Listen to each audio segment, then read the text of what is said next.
share it later. All right. Hi, everybody. Thank you so much for joining us tonight for our Spur Series K-12 Educational Experience webinar. My name is Ryan Janosek, and I'm with the CSU Alumni Association. And I understand that these are challenging times for many reasons, but we are happy to have you here joining us tonight and hope this is a fun and educational webinar for all of you. We are here to build a RAM community and be a resource, and this webinar is one of those ways we can do that. I want to thank all our participants tonight. We had over 25 RSVP and people are trickling in still, so that's great to see. Let's see here. I want to thank so many of you because as I was looking at our list, we have many members that are joining us tonight. So thank you so much for your membership. It makes events like this possible. Wherever you're tuning in from, we are so glad to have you here. Throw in the chat where you're watching from and what year you graduated. And as a reminder, this is a webinar, so you're automatically muted and your camera is off. So please use the Q&A in the chat and put any questions that you have for our speakers today. If you have any technology problems, please feel free to email me or text me, and I'll include that information in the chat soon. The Alumni Association has many virtual events. Feel free to visit our calendar of alumni events coming up, and I'll include that in the chat as we have a wide array of subjects offered. We will be sending out a survey as well with all our recordings of this webinar and some additional resources. So be on the lookout for that email next week. Now it is time to meet our speakers. The speakers for this evening are Catherine Benzer and Christy Valzak. Catherine joined the CSU University Spur team as the Director of Education, bringing more than 17 years of experience in curriculum, program development, environmental conservation, community engagement, and most recently at the Denver Zoo and the Butterfly Pavilion. Christy joined the CSU system in April 2017 as a senior advisor on the National Western redevelopment focused on K-12 educational programming at the site. Before joining CSU, Christine served as the U.S. Agency for International Development as a senior advisor for international education from 2013 to 2017.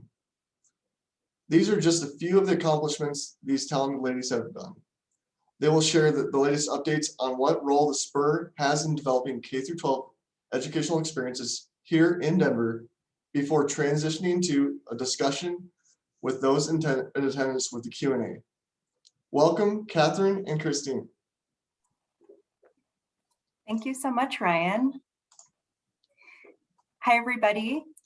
Thank you so much for inviting us here tonight. We're really excited to share with you some of the updates about the Spur campus at the CSU system, and also talk more about the programming that we're going to be offering for our K-12 audiences, including the educational programs and the exhibits that we'll be showcasing at our 3 buildings. At the National Western Center. So we're going to start off with just a quick background and overview of the Spur campus for those of you who may have missed it last time that we presented, or for those of you who want to refresh. And then we'll talk about some of the educational programming history and background of how we came to our educational plan. Then we'll take a pretty quick overview of 2 of our buildings and go into a little more depth in one of our buildings just because of our time here with you tonight. Okay, so, and if you have any questions throughout, please, like Ryan said, feel free to throw them in the chat and we'll try and address them throughout the presentation or definitely at the very end. So I'm going to go ahead and kick it off, and then we're going to hand it over to Christy to talk about some of that background that she has been working on for the past couple of years. So let me go ahead and share that screen with you all. Okay. Is that coming up for you, Ryan? That looks great. Great. All right, so CSU Spur. Just a real quick overview of the project background. So CSU, the university has been connected to the stock show since the early 1900s. The reason for the development that we are going to be housed at, that the campus will be housed at, is that the city of Denver wanted a plan in place to be able to keep the stock show here in Denver for the next 100 years and to turn the site into a year-round location for education and entertainment. So outside of those 3 amazing weeks of stock show, we want to be sure that there is programming happening throughout the entire year. So this new area is called the National Western Center. It's a partnership between 5 original organizations, so the City and County of Denver, the Stock Show, of course, the Museum of Nature and Science, History Colorado, and the System, who have been talking through all of the planning since 2013. The National Western Center will be a world-class year-round destination, bringing together education, agriculture, entertainment, and it's intended to be a catalyst for economic development, tourism, job creations, revitalization. We've estimated $100 million in economic impact, and there will also be scholarship funds to support students in various fields. Spur is the educational anchor campus that's going to be part of the National Western Center. There's going to be 3 buildings that will connect scientists at work to our community. So we'll talk about those 3 buildings in just a minute. And Spur has a commitment to really bridging that urban-rural making those connections. So we want to be sure that we're reaching people throughout all corners of our state. We also want to be sure that we're creating an appreciation for agriculture, the science behind agriculture, for urban audiences, as well as the themes of water and health. So here is the vision for the National Western Center and our Spur vision, remembering that at the campus at Spur, we plan to be a global destination for understanding and educating about the issues at the intersection of food, water, and human and animal health. So just a little refresh on where the campus will be located. Right here is the intersection of I-25 and I-70. We're going to be at the northeast corner of that intersection in the neighborhoods of Globeville and Elaria Swansea. So Spur, we're really excited, and we hope you get excited with us as well about this unique opportunity that we're going to have to showcase all of our CSU system, all the amazing research that happens there, really have a great opportunity for that public engagement. We're making sure that this is going to be a space for convening our community with our experts and our researchers. There will be many, many opportunities for teaching on site and virtual teaching as well, and the research that's happening both on site and throughout the system, and partnerships, which has been part of the mix, the beautiful recipe from the very beginning. So at Spur, we definitely have these themes of K-12, which we'll dive into deeper today, higher education, continuing education, public service, this unique lab research opportunity, but really thinking about those 3 pillars of what it means to be a land-grant university. So making sure that there's always education, outreach, and research that's at the core of what's happening at Spur. So we mentioned those 5 original partners and have grown since then. Here are some of the other partners that we're currently working with, and it will continue to grow as we start putting all of that amazing programming into place. And just real quick, here is what the concept drawing or design is of the northern end of the National Western Center. So here we've got some of the National Western Center buildings. Down in this lower right is the Stock Show Exchange. Here is one of our buildings, the Terra building, connected to our hydro or water building. Here is our animal and human health building called Vida, which we will talk about in just a minute. And here is another view from Betty Cram Drive. And I should have said that this main road leading up between our water and our ag buildings, that's the National Western Drive. So I'm going to hand it off to Christy to talk a little bit more about the background behind the education plan that we'll be talking about today. Sure, I'm happy to be here. And you have to know that when I came to join this team 3 years ago, those what you just saw with the buildings just didn't exist yet. So we were just starting with a clean slate. And even though Tony Frank and his team had been working on the concept for years, even though the legislature had appropriated resources so that this could happen, there wasn't anything really in place, or really hadn't really been talked about too much about K-12 or P-12 education. So when I came on board, I started thinking, at that time, I had a 4-year-old grandson in Denver. Now I have a 6-year-old grandson and a baby granddaughter there. And I started thinking, well, what do we need to do so that Casson, who's 4 years old at that time, when he starts school, what do we need to do each year on the Spur campus so that every child in Colorado, urban, rural, and anywhere in between, has the opportunity to understand issues connected with water and food and health, and animal and human health? What do we need to do? What pieces do we need to put in place so that by the time the kids in Cass's graduating class, when they're 16, 17 years old and they're thinking about what they want to do and where they want to live for the rest of their lives, that they'll be equipped with a lot of information that will support decisions that they make about their futures. So starting there, it occurred to me, because sometimes people who live in the largest places think that they have all the answers, and Colorado's a huge state.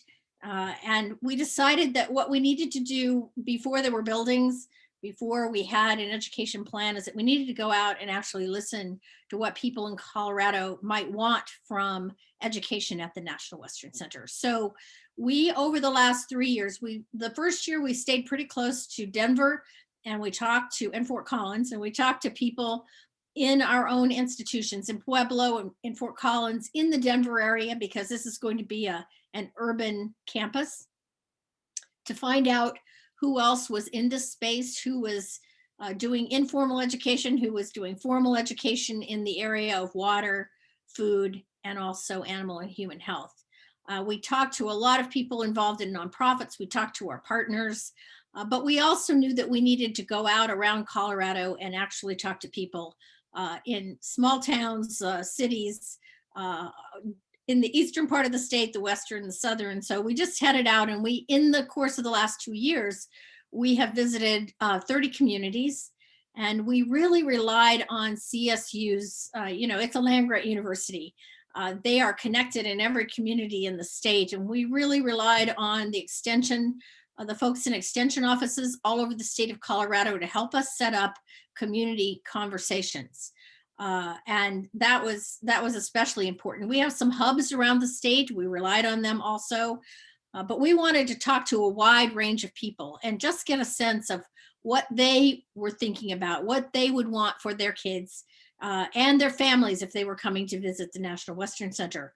So we started out on the Eastern Plains, and I realized when I was out there that the South Platte River actually connects the whole state, and the South Platte River runs right through our campus. And so the river was going to be an important part of our conversation because it was a connector for people, whether they lived in Fairplay or whether they lived in Fort Morgan or whether they lived in Denver. So we just started asking people a series of questions like, what would bring you and your family to the National Western Center? What would you want the kids in your school system to be able to do at the National Western Center? What role would you like the river to play? And probably the most important question we asked as we traveled around the state was, what are you already doing? Because there are a lot of people and organizations who are already working in this space. We wanted to capture what they were doing so that we don't reproduce what they're doing, that we augment what they're doing, and that we complement what they're doing. So we collected a lot of information. In every community was a little different. We often talk to folks at Extension, but we talk to people in cultural institutions.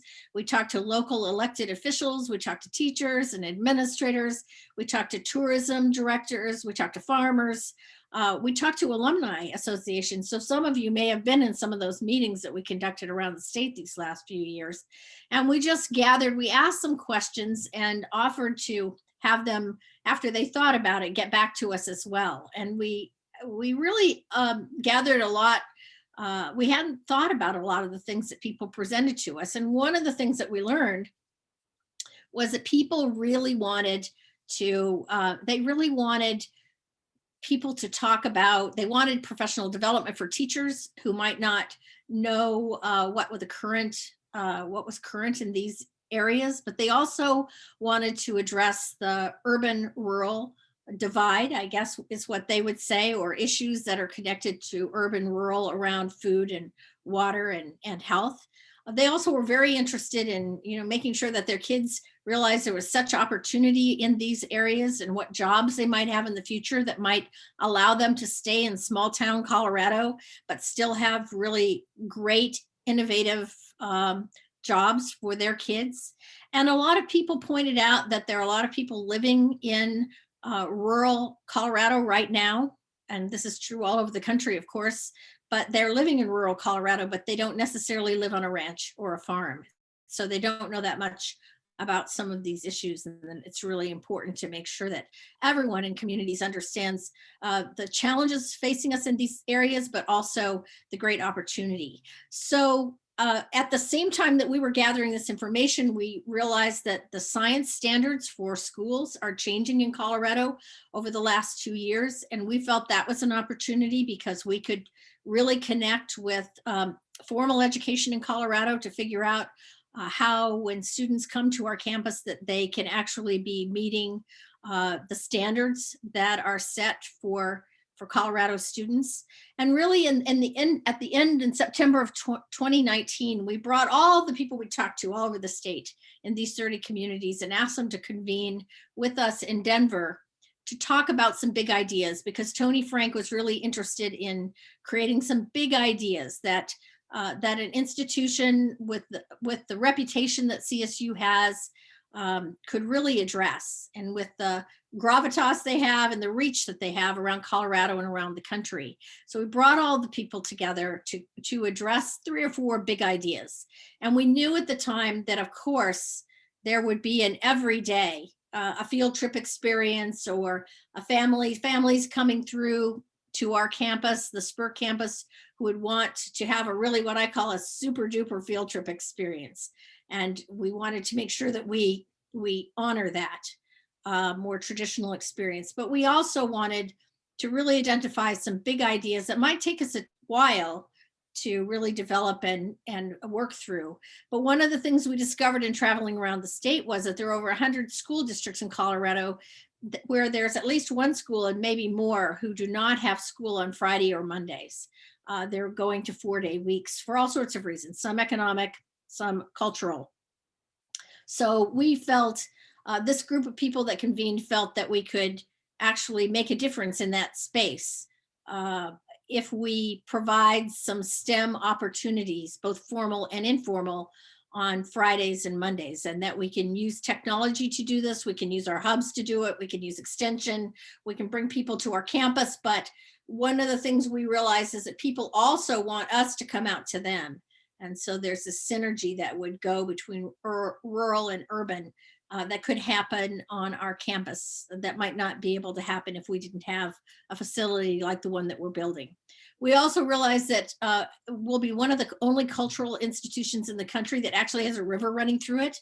We have the opportunity to use that river as a teaching teaching force, as a resource for students and their teachers, and for everybody else in the state who wants to come and see what we're doing there with the river. And we also realized that, as I talked about a little bit before, that helping families in Colorado understand the opportunities that will be available for their children as they grow up, that are STEM related, that are really connected with these 3 areas, with making sure that we preserve the water that we have, making sure that that food is safe and healthy for kids and for all of us, and also making sure that we understand the relationship between animals and human health. So we focused on those 3, as well as the everyday at the Spur Center. And in the process, we didn't get a chance to talk to too many teachers who were in the classroom. COVID happened. None of us have been together. We've been doing this remotely for the last year, but we did create a teacher task force, and we are really reaching out to educators, both formal and informal, all over the state to help us as we move forward. but probably one of the most important things we needed to do was to hire an education director. And I have talked way too long. I'm passing the baton to Catherine. We needed somebody who will actually in the next year open the doors and bring people through them and engage them in all sorts of amazing, super duper content. And so we've spent a good part of the last year figuring out what that job description was and hiring. So many people were interested in this job, and we were very excited to have somebody with the background that Catherine has. And I'm going to turn it back over to her because she's going to move you forward and explain what some of what we're now working on as we move forward to make sure that we have great exhibits and have great educational content, both formal and informal. So Catherine, I'm passing it back to you and I'm going on mute. If you have any questions, I'm happy to answer. Thank you, Christy. Yeah, it was really an honor to start working for CSU and very exciting to be able to use experiences that I learned working in the museum field and in zoos and aquariums to showcase the exciting opportunities that we're going to have at Spur. And was very impressed when I came on board with the background research and the communication that's already been happening with the Spur team throughout the CSU system and also throughout the entire state. So let's look quickly at some of the facilities and programs. So we have the three main buildings that we are currently building at Spur. We've got our hydro building, which is our water building.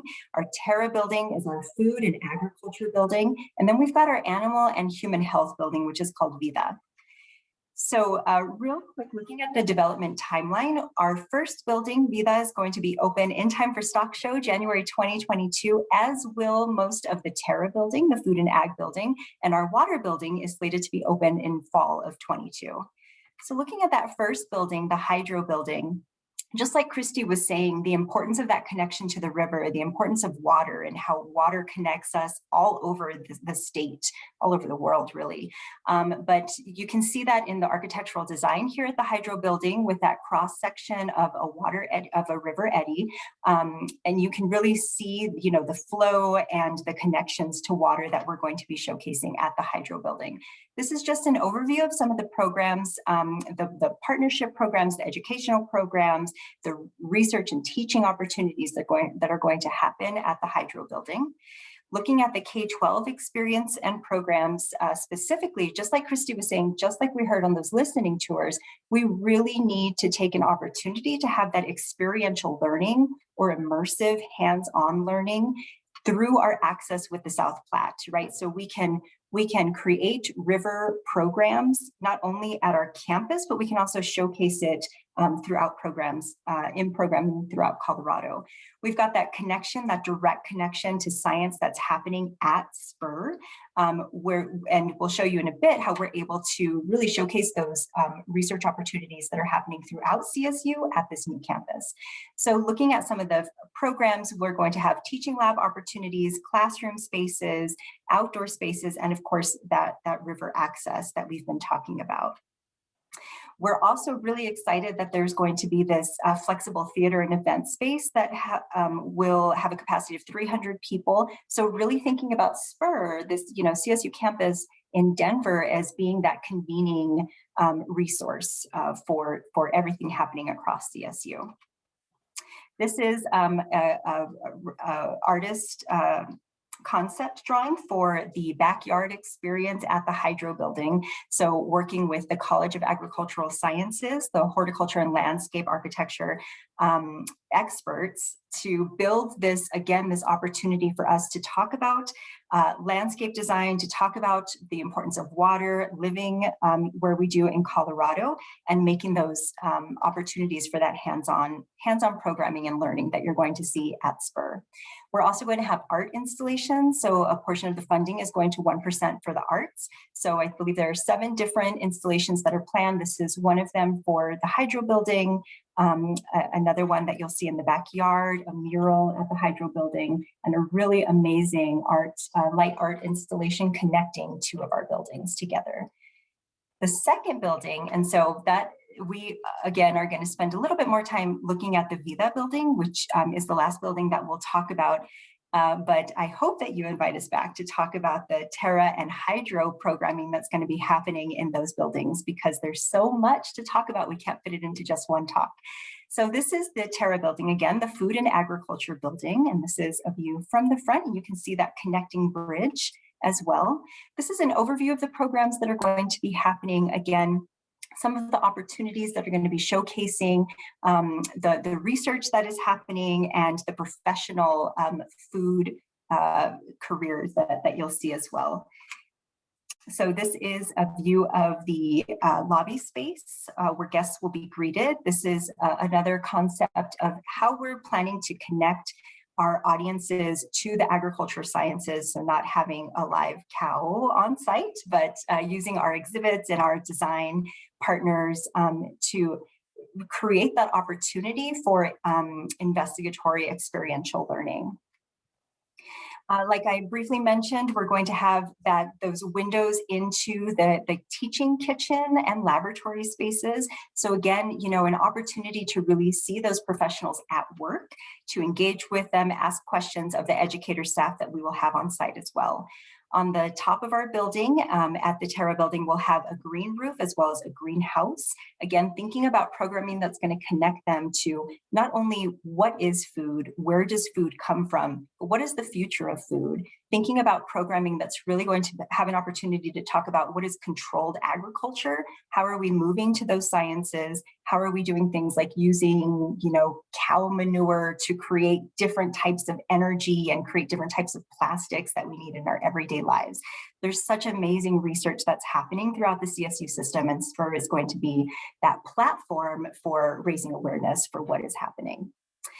Some of the K-12 experiences at the Ag building are things like the Discovery Center, CAM's Ag Academy Lab, which is really, the goal is to improve that agriculture literacy through problem-based learning kits, and we'll have some pop-up educational opportunities as well. We will host summer camps at our locations. There's going to be a lot of opportunities for that partnership collaboration. And just like Christy was saying, the Extension Office 4-H is doing amazing programming throughout all of Colorado. And they will have a presence at the Spur campus to bring some of that programming to Denver. So looking at our Denver County office, as well as beyond, thinking about those virtual opportunities to connect, again, bridge that rural and urban divide. And then this is just a little bit deeper into some of the opportunities that will be happening at the greenhouse and the green roof, as well as the research and the diagnostic lab. So really being able to see that hands-on or that research happening in real time. Some of the art installations that we'll see at the Terra building, some beautiful wheat and some hay bales, we commissioned both local artists and artists from London and across the country as well. This is the Vida building. So again, this is our animal and human health building. This is a view from the front and a view from the back. And you can see it's very open, lots of windows. We really wanted that transparent feel so that the community feels like they can engage with what is actually happening behind the glass. And you'll see that throughout all three buildings, or you saw that throughout all three buildings. Quick overview of some of the programs that we're going to be offering in the Vida building, which we'll dive into each of them right now. So some of those K-12 experiences, which I'm very excited to share with you, will have an on-show veterinary clinic with the Dumb Friends League. There's going to be humane education classes hosted by both the Spur educators and the Dumb Friends League educators. We're going to have a mock veterinary exam and treatment rooms. There's going to be a virtual reality experience. And then, of course, connections to the world-class work that is happening at the anatomy camp up in Fort Collins.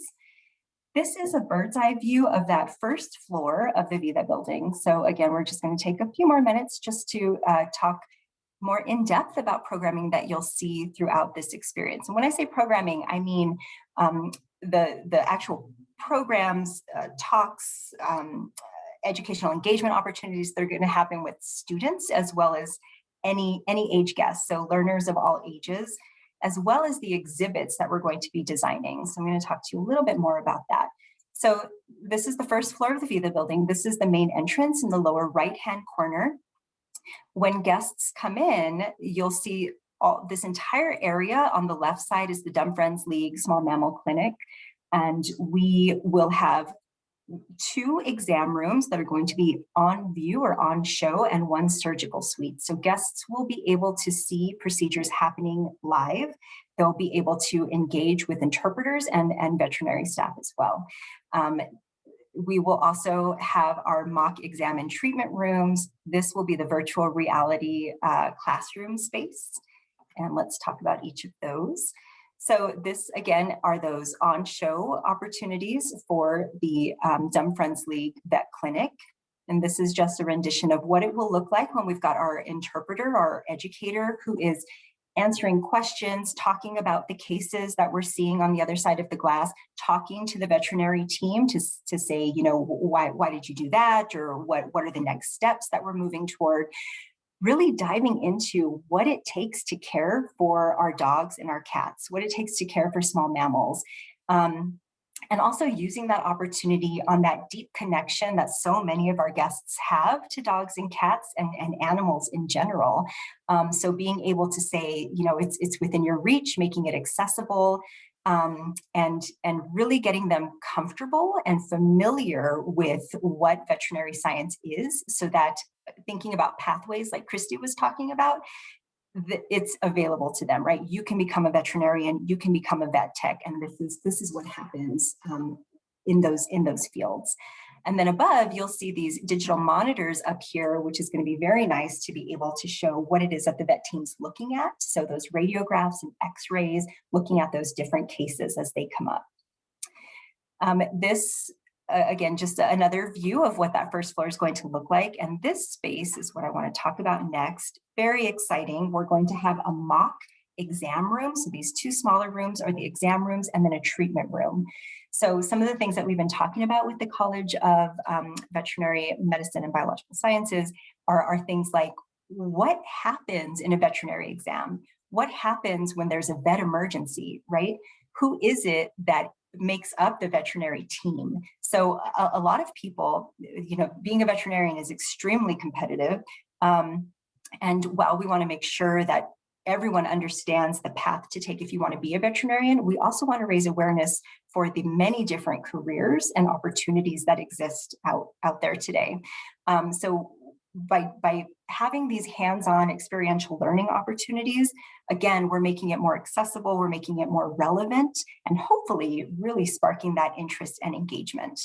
And one of the big goals for the CSU College is for our guests to feel empowered, that they not only understand what it is to be a good pet owner, what it means to have a healthy pet, but what are some of those things that you look for that tells you something's wrong and it's time to go to a veterinarian, right? How do you check the pulse of your dog, and how does that compare to your own pulse? If they start walking in a certain way, you know, are there some things that I can check out so that I can be as informed as possible?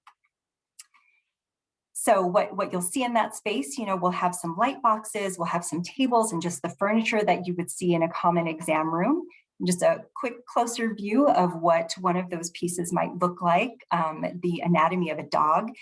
So again, being able to be in that space, and if you're interested, you can investigate a little bit deeper. There's going to be opportunities to be able to point to certain things that are on the screen and just find more information about it. So this is another exhibit that's close to that mock exam and treatment rooms, but we'll have videos that might pop up so that a veterinary tech or a veterinarian can talk to you about what it is that they found, what the case was about. Maybe it could potentially present a problem that you then need to solve for. You can start investigating and you can really get into that problem-based learning, again, making it accessible, giving you that empowered feeling that you can do this, you could be this, which is really exciting. We're also going to have the virtual reality classroom that's going to be not only for students, for K-12 students, but for learners of all ages, for any general guests that come to the Spur campus. So there's going to be about 20 headsets that come down from the ceiling, and you know, the opportunities that we're able to present going from a 2-dimensional space to a 3-dimensional space just really being able to get hands-on. We are partnering with again, the College of Vet Sciences and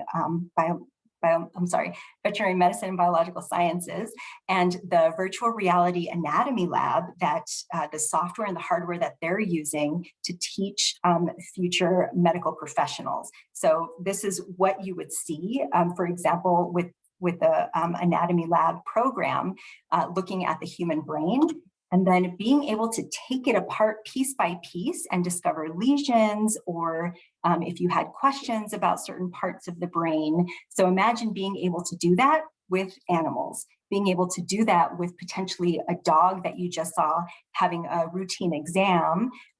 Maybe there's something wrong with its tooth. So being able in a 3-dimensional virtual reality space to examine that dog's jaw, to examine the tooth, and then to create a solution or a plan forward. So we're really excited about that opportunity to partner with that CSU college and program. Again, art is a big component of all 3 buildings. This is one of the art installations that you'll see in the Vida building on the inside, and then a different artist working on an installation on the outside. And I'll admit, the first time I saw this, I did not see the horse. So if you didn't see the horse, now you do. And it's beautiful. Careers and pathways, again, are going to be so important in, like Christy was saying, that's one of the big ideas that's going to be a consistent theme throughout all 3 buildings throughout the Spur campus. So this is just a close-up view of one of those opportunities in the Vida building. So looking at the veterinary careers. So right after, if you look in the upper left-hand corner here, right after those on-show exam and surgical suite opportunities, there's going to be those 4 panels talking about different types of veterinary careers. So this is showcasing a veterinarian. We can also talk about lab techs, vet techs, animal trainers. So it really, really runs the gamut of the awareness that we can raise for what it means to be an animal healthcare professional. Some of the other programs that I definitely need to talk about and highlight is the Equine Sports Medicine Rehabilitation Center that's going to be at the Vida building. So it's going to be a veterinary space for on-site care. People are going to actually be able to see some of the rehabilitation that's happening live with some horses. And again, thinking about the health professionals that it takes to rehab these animals. So this is a view from the 2nd floor, and you can just get a peek at what you'll be able to see once the buildings are open. So we've got our underwater treadmill here and our above ground treadmills as well. So being able to see that happening live is going to be a really great opportunity. We've also got the Temple Grandin Equine Center, which we are very excited to partner with them on the arena that's going to be at the Vida building. So a program that they've been providing very successfully for years is the Equine Assisted Activities and Therapies services. So we're going to be able to see how Temple Grandin Equine Center has used horses to assist in therapies. So everything from people who might have some physical or emotional conditions to individuals who are maybe recovering, learning how to walk again, and being able to use the horse to really get into the different developmental or the different stages that happen when you're learning to walk, which is a whole science behind it. Really excited to talk about all of that and all of the things that we've learned here in the Vida building. And this is just a view of what that arena will look like from the 1st floor. Again, you can see up here, we've got that smaller auditorium and then some windows looking down into the therapy that's happening live. One of the newest additions is going to be this digital interactive space. So again, really wanting to take our technology to the next level throughout all 3 buildings. So imagine walking up to a screen and it recognizing your presence and questions popping up so that you can really get into that problem-based learning. So you're not just learning about the animals, but you're presented with something that you think about and then you solve for a problem with. So wanting to showcase, again, that opportunity of all of the amazing environments that happen, that occur throughout the entire beautiful state of Colorado. One of the other big things that I'd like to mention when it comes to K-12 education, like Christy was talking about, we've had a really deep community engagement throughout the entire project of the Spur campus of the National Western Center. The Youth Action Team is one of those amazing projects where we were able to work with high school students from the local school that's near the Spur campus, Bruce Randolph School, and empower them with information, get their ideas, let them have a voice, and really help us figure out what it is that we need to be able to, the programming that we need to have for high school students on our site, but then in our community as well. What is it that you're needing? What are you wanting? For example, internships is something that we heard loud and clear from them. You know, we need more internship opportunities. And so there will be internship opportunities at the CSU system. There will be volunteer and internship opportunities at the Spur campus as well. So continuing to grow that partnership with our local schools, but then also looking broader as we develop our team. So that was a very quick overview of some of the programming and exhibits that you'll see throughout the Spur campus, throughout those 3 buildings that we are so excited to open.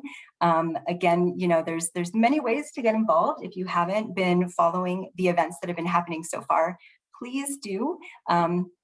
This is a photo of the beam installation, the last beam for the Vida building that went in at the end of February. We are currently making plans to have our beam topping out ceremony for our Terra building, which is going to be on April 20th. So you can register for a site tour of the entire campus, and you can register to sign the beam, and that information is coming. The best way to keep engaged is to follow us throughout our social media venues. So it's our website. The main website is csuspur.org, and you can follow us on Twitter, Facebook, Instagram, LinkedIn at CSU Spur. And that is the best way to learn about any upcoming events, any opportunities, like I said, to take a site tour either now or both now and then 3 months from now, when there's going to be so much more that's already in place. And something that I also should have said is that when we do our January opening, there are going to be virtual opportunities as well. So please stay engaged no matter where you're calling in from. There's going to be a way for you to participate in this really exciting opening of this campus, of this platform, really. We hope that you're as proud of it as we are, as proud of CSU as we are, and that you'll join us along the way. Christy, did you have anything to add about that whirlwind of information? Just not right now. I just want to hear what maybe we left out and didn't even know we left out. So we hope that all of you out there will ask us some questions, because we'd love to find out what you're thinking now.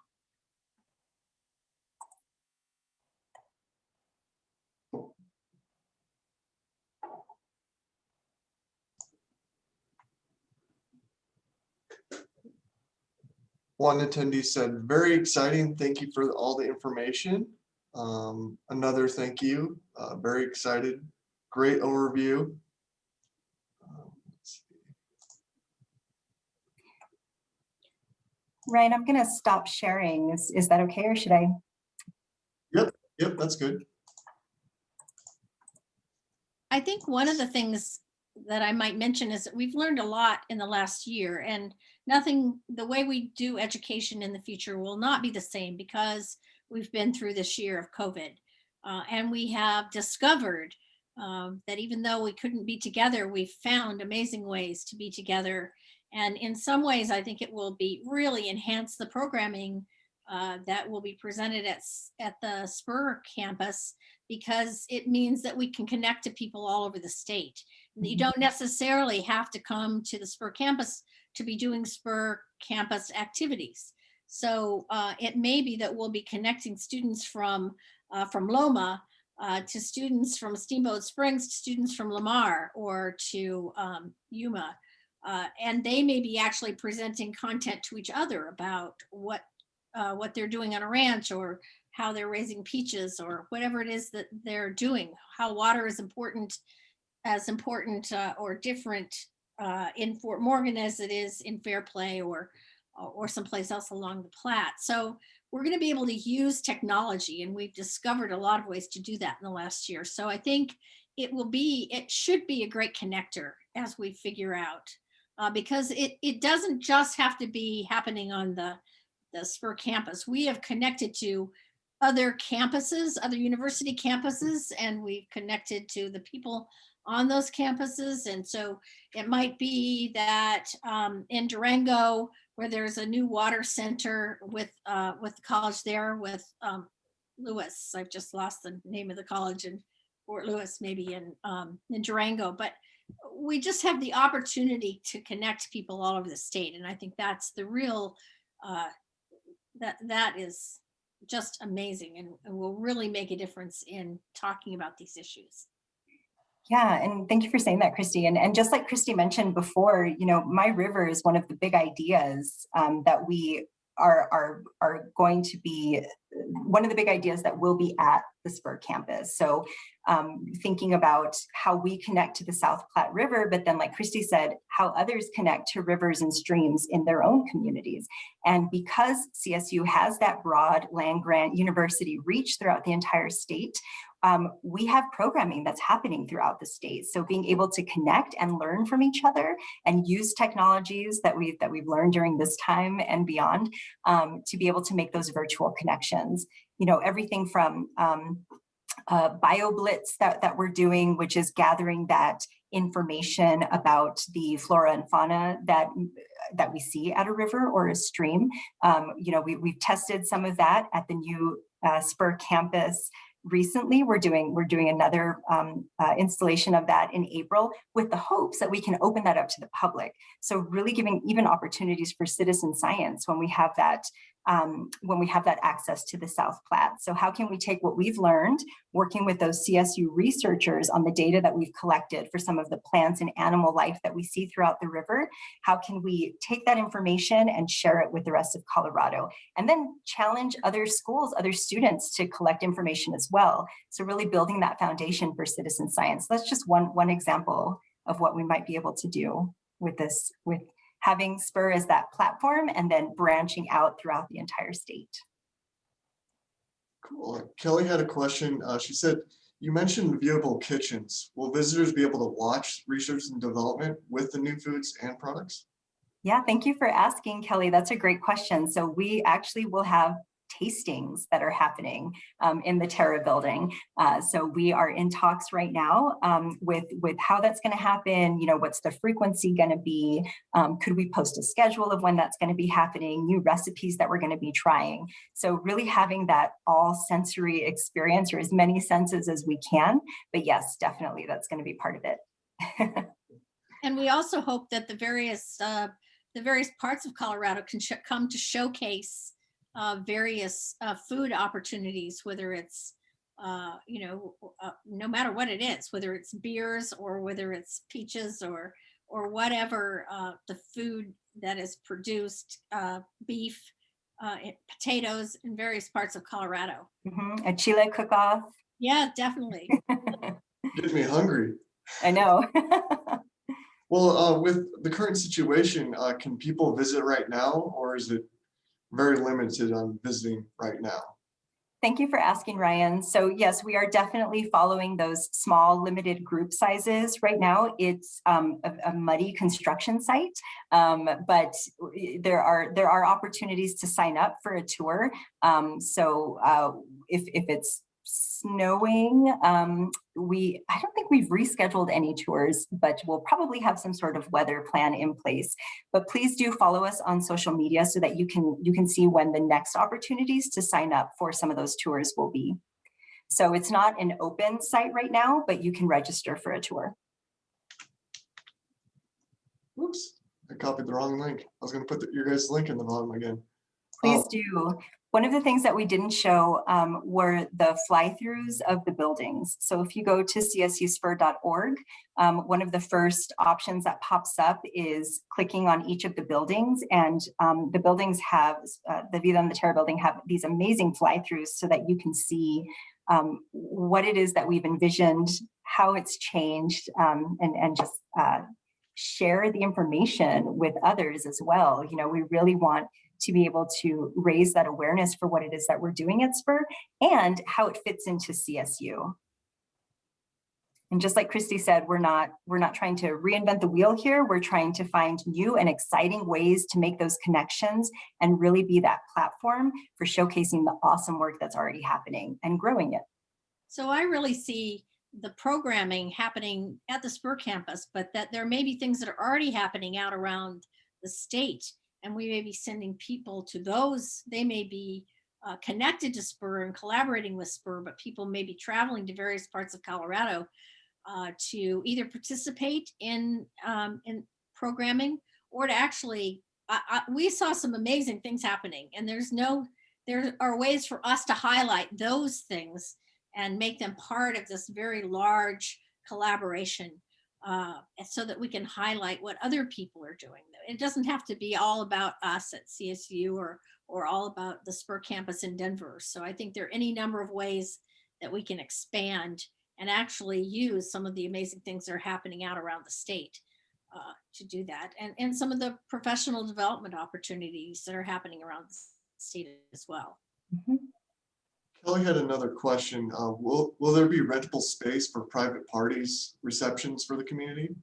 There will. Yeah, thank you for asking. I highly encourage you to check out the Terra building, especially that video fly through on the website, because you can see what that fifth floor is going to look like, that rentable space, which is gorgeous, and thinking about that amazing view that you're going to have as well. So there will be opportunities at the 3 buildings to be able to rent private parties, receptions, as well as those bigger conferences that happen, right? So we really want to be able to say, like, this is an amazing, unique site in Colorado to bring your conference to.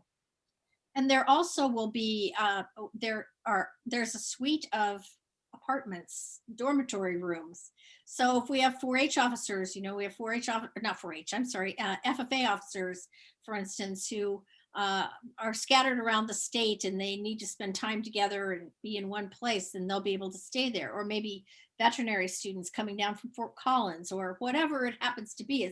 It's not huge. You wouldn't be able to put people up for a huge conference, but it will be opportunities for people to spend some extended time on the campus to do what we probably can't even imagine, some of the things that will happen and what people will be doing.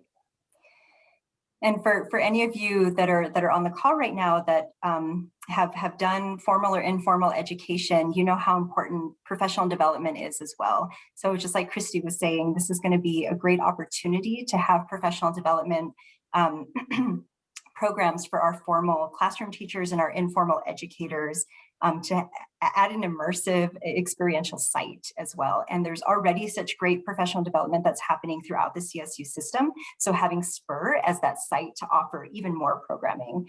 Because one of the things that Christy heard, that the group heard on our listening tours, was just, where do we start when it comes to like next generation science standards, when it comes to teaching our kids about the sciences behind agriculture? Like we weren't, maybe didn't have the training in that or aren't able to specialize in that. So it's so important for us to continue listening to what those needs of our community members are so that we can be able to provide that at Spur.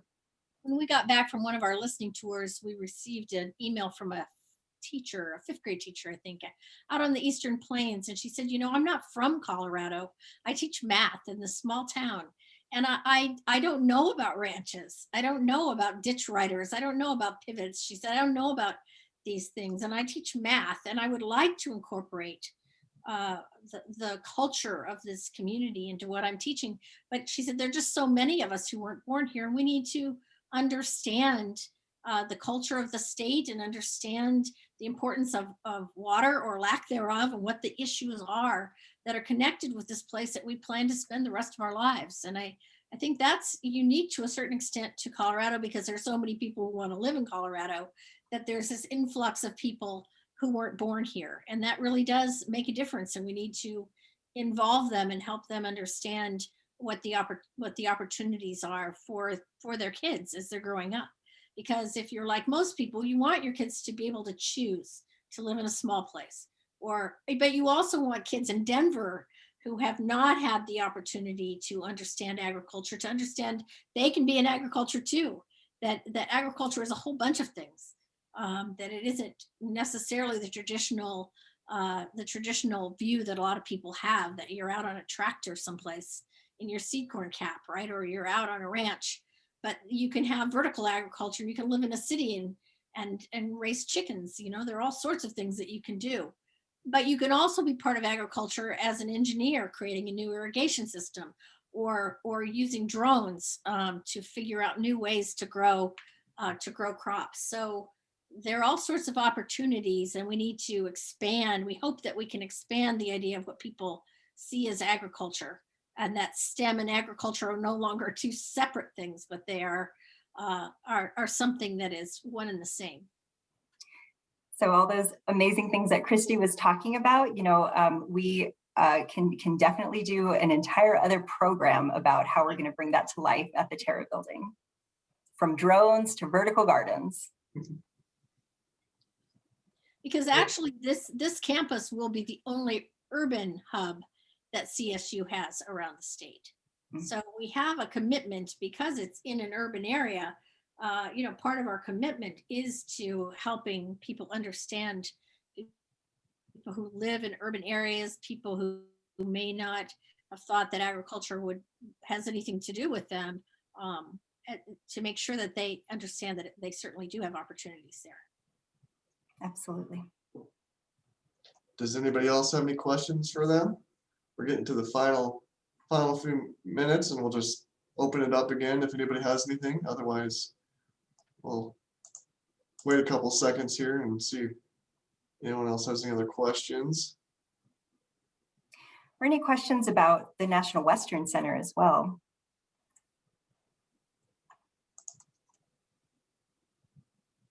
And I just wanted to mention, as Catherine mentioned, like the Dumfries League, Temple Grandin, we have multiple events coming up. And so we always put those in our events calendars. So, because as these ladies have mentioned, this is just the tip of the iceberg of what they've covered. Like this is a big facility, like facilities. So there's a lot to cover in such a short time frame. So keep a lookout. We have future programming just to make sure we're all in the loop, and this ever-changing facility, just because it's not even close. I mean, it's getting closer to done, but it's evolving. There's so much going on here. So I just feel that every CSU graduate, this is really, there's not going to be anything like this in the United States. Every CSU graduate should be proud. The people of Colorado, I'm just really impressed. I am not a Coloradan, I'm an Iowan, even though I have Colorado family.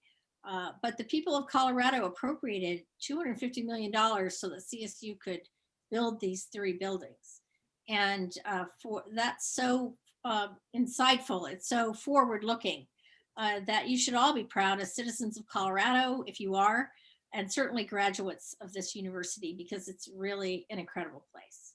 And one of the most important things I think about CSU is that it has been open, that a third of its students are first generation college students. And it was one of the reasons I wanted to work for CSU, was because they're making these opportunities available to kids like the ones who go to school at Bruce Randolph, right next door to the National Western Center, to make sure that they have opportunities, and that we open the eyes of kids to all the possibilities that they may never have imagined before. So you should be proud of yourselves for being part of this organization. And I was gonna say, go ahead. I was gonna say, I'm not seeing more questions. I was going to make another plug for checking out the website. There's also a live camera that looks at the construction site, so you can see those buildings going up, and to follow us on those social media outlets as well.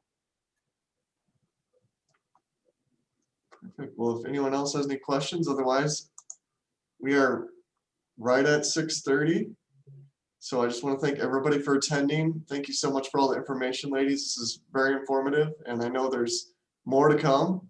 Sure. But I've included all the links in the chat. So if anybody wants some more information, please feel free to reach out, look at it. They're updating continuously. So, but other than that, thank you so much, everyone, for attending, and thank you so much, everybody. Sure. Thanks. Thank you again. Thank you for the opportunity.